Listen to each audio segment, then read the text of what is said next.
Hello, everybody, and welcome back to the Chaos Stream. It's Rahul, and today we're going to be talking about metagame analysis, whatever, for Anaheim, what I expect, etc. So, going into Anaheim, it's the first format with the new set. That is always the scariest tournament because n nobody knows what to expect. And I'll preface this by saying I could be 100% wrong in what I expect, or 100% right. And that's okay because it's a new format. I can't read everybody's minds. I don't know what 600. I think we capped, so we'll have like 500 something masters. I don't know what 500 something masters are going to show up with and play because they um, feel like that deck is good. But I'm going to go over a couple of new cards, a couple of new decks, and old decks to watch out for. I go over it in 60 cards article. It's a free article, so you guys, I'll put it in the description below, so if you guys have a chance, you can go ahead and read that. It's like 2,000 words. It's not a very long read. It's free, so there's no paywall. Um, Basically, the newer cards that have formed into decks that I expect to be there, I expect Lorantis variants, Lorantis Garb, Lorantis Vileplume, something like that. Green will be a deck. Grass is gonna be a deck. Um, Lorantis is good as a card. It's one of the best cards in the set. Coupled with cards like Garbodor or Vileplume, it kind of makes like an infinite lock where you can't really do anything, and the thing's so beefy that one shots are really hard to do. Waterbox is one of the newer decks that's emerged as well. It is one of those decks that is in my top three currently. If I were to play Anaheim tomorrow, it would probably be my second choice. I have it all sleeved up and ready to go too. Like I'm not even kidding. Like uh, I have it sleeved up, ready to go. Waterbox is top tier choice here. Lapras brings an element of a hard hitter that the deck was lacking after Toad disappeared out of the format. And with Palkia, you can just accelerate and keep things going. And it's a very strong deck. Um, One of my personal favorites, just because I like toolbox style decks where you have a lot of options to just kind of pick and choose from what you want to do and go in. So it's something I've been testing a lot, something I've been putting a lot of time into, and I think a lot of other players have been as well. A lot of players probably came to the same conclusion that Waterbox is not dead. And with Volcanion potentially being one of the best decks going into this tournament, Waterbox becomes an excellent play. Um, so those are two of the bigger decks. What else? What else? The Tauros hammers shenanigans with like Team Skullgrunt could see play, like a mill variant. I don't think it will much, but people like mill decks. People like to be degenerates, so we could see that kind of stuff. There is what am I missing? What am I missing? Lalala, Gumshoes. There could be like some Solgaleo Dragons decks or like Solgaleo Dark. Like I know Chip, Trainer Chip's been playing it a bunch on his stream. Solgaleo Dark-Red Dragons, where you just kind of get a Solgaleo out, and then you Soul Burst GX, get all your DDEs, put them onto the board, get a bunch of Darks, and suddenly Darkrai's one-shotting almost everything in the game. So that could be a potential deck um, that you could watch out for. Gumshoe's bad. Decidueye. Now, Decidueye, Azul has been playing on his stream for the past about 2 weeks, I want to say. Decidueye Tauros Lugia deck, and it's been hit or miss for him. And I think a lot of players are in favor that Decidueye isn't as strong as it was as we expected in standard so far because of just the fact that it's a stage 2 and it takes up a lot of space in the deck because you're playing 4 Revitalizer, 4 line, and then suddenly you've dedicated 16 spots to just a Decidueye and you don't have much space left for consistency. So the deck itself is mediocre at best, in my opinion. But um, Azul has been playing it on stream for 2 weeks, which means there will be people who have been watching the stream, saw the deck list, and will probably copy it because it's very simple to play, very simple to execute. It's just literally like, I have Tauros, I have Decidueye. Oh, you hit me? Let me hit you with Tauros and Decidueye spread damage and set up one shots or two shots. Very simple. It's just math you have to work with. And then what other new cards that I expect? Um, That's like a majority of everything I think from the new cards that um we should be worried about heading into Anaheim. I don't. Those are what's on my radar. Um, for decks to expect. Oh, the Passimian Mew deck. That's also one. Sorry, I forgot about that because I think it's a gimmick and I won't play it ever. But that's my personal opinion in terms of a deck. But I can't write it off as bad because people could play it because it counters Speed Dark 100% of the time. But on that same vein, if you're only countering Speed Dark and you can't beat the rest of the field, it's not a good deck.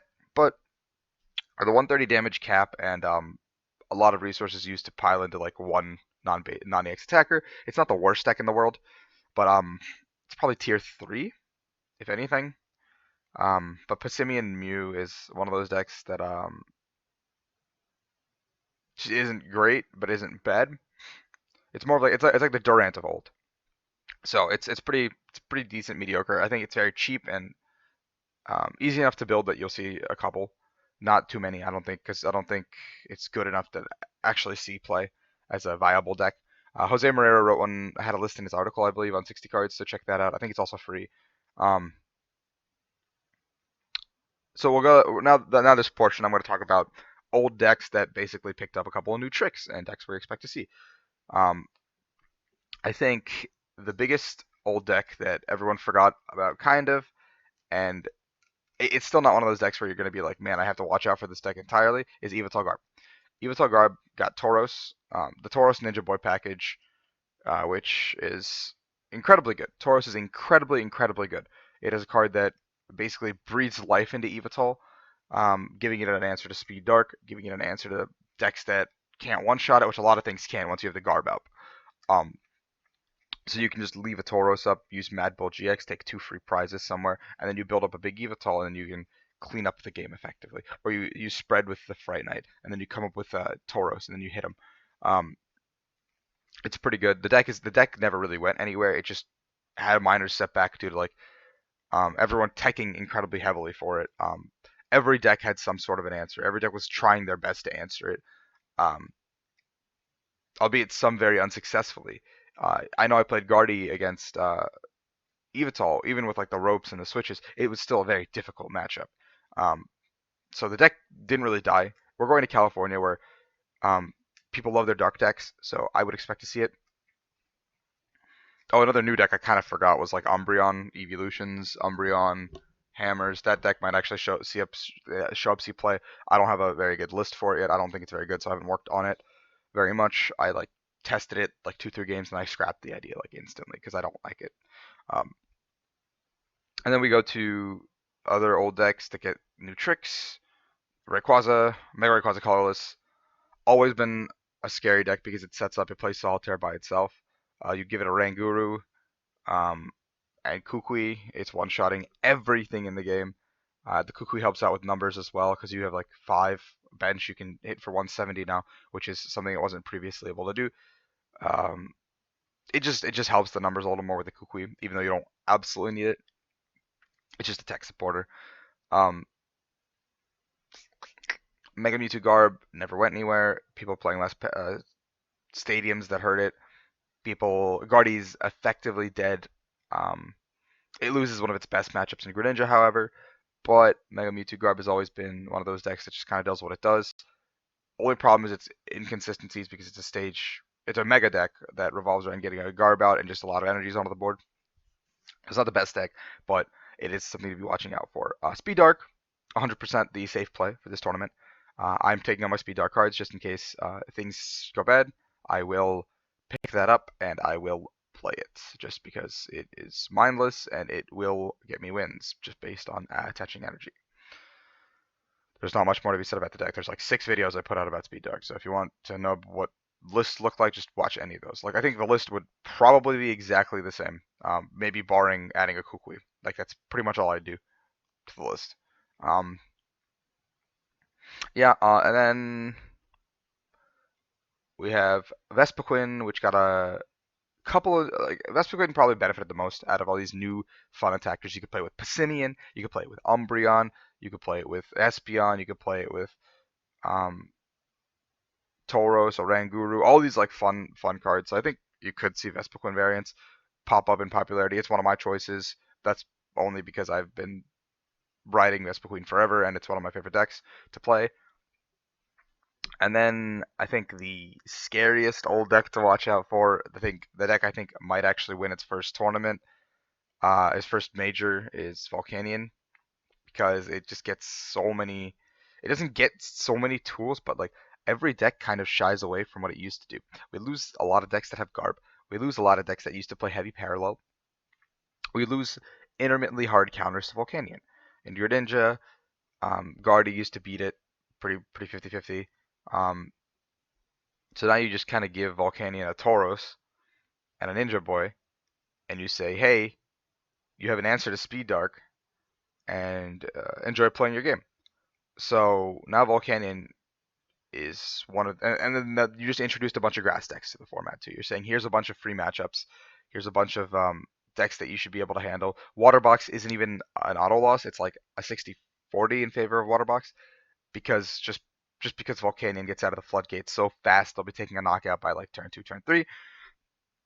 And with Waterbox, you can't really respond until you get set up a little bit. So you have to get like Fighting Fairy Belt, Lapras set up, like two of them by like turn 4, and then that's kind of difficult unless you get your Palkia out. You hit your elixirs, you hit your energy switches, and then you could start regizing, which is also an option. But like, it's scary for a little bit for any deck playing against Volcanion, because they come out of the floodgates so fast, and once they do that, and they have two set up Volcanions. You're getting run through, and you're just like, what do I do?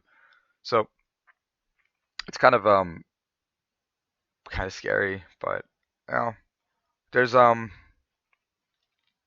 think that's everything. That's everything I expect. My top three choices are Vespiquen, Waterbox, or Mega Rayquaza right now. Um, Speed Dark being my end all fallback. My thoughts behind the three being Vespiquen, something I'm very comfortable with. It's something I can execute in a big field for 14 rounds potentially. So Waterbox being something I've been working the most on. Um, it's a deck that I think is very good, just as long as there's not too much grass everywhere, or Mega Rayquaza. Both decks are very difficult to beat. And then Mega Rayquaza being one of those decks where I just kind of solitaire, I do what I do, and take care of a majority of the field because they get one shot by Mega Rayquaza. Um, yeah, in that vein, fourth choice would be Speed Dark probably. Just a fallback, end all be all kind of thing. Um, yeah, that's pretty much it. My flight is. You guys are probably watching this Wednesday, so my flight is Thursday in the evening. I'll be getting there around midnight, so um, that'll be pretty fun. I will try to vlog. This is probably the last video.